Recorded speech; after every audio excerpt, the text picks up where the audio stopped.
essai de Thierry Lacroix, l'équipe de France a pris confiance. Le reste, c'est la cerise sur le gâteau. La cerise sur le gâteau, ce sont les essais marqués au cours de ce match. 2 essais pour la France, 1 essai pour l'Afrique du Sud. Je vous propose de les revoir maintenant grâce à un montage de Rocky Di Bartaba. Et c'est le premier essai marqué par l'équipe de France. C'est en début de deuxième mi-temps. Là, c'est l'essai d'Olivier Roumat. Oui, c'est là où il va y avoir une succession de passes, un regroupement. Encore une balle à l'avantage des 3 quarts français. Sadourny qui a très bien donné à Jean-Baptiste Lafont. À l'extérieur, il retrouve son 3e ligne de soutien, Cabane.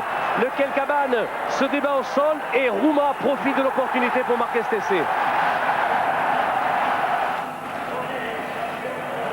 On la revoit sur notre phase de jeu. Tout le monde a bien joué. Le cadrage était excellent de Sadourny.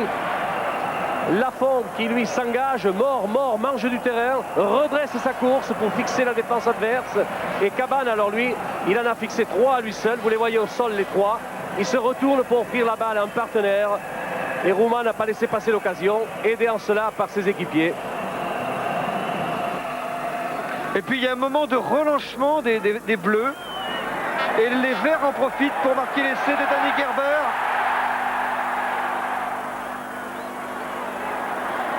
Alors là c'est parti sur un regroupement à l'avantage des Français. Regardez comment on progresse dans les regroupements, c'est excellent. Penaud, Ménel, en avant, attention, on va se faire contrer là. Alors là, c'est à qui arrivera le premier. Nous pensions que Penaud pouvait se coucher sur la balle, il ne contrôle pas, c'est laissé au sol, récupéré par Olivier, retour à l'intérieur sur Gerber. Et c'est incontestable, malgré le plaquage de Sadourny. Il ne faut jamais laisser traîner un ballon devant Danny Gerber. Là, regardez bien que Penaud au sol ne peut pas contrôler la balle.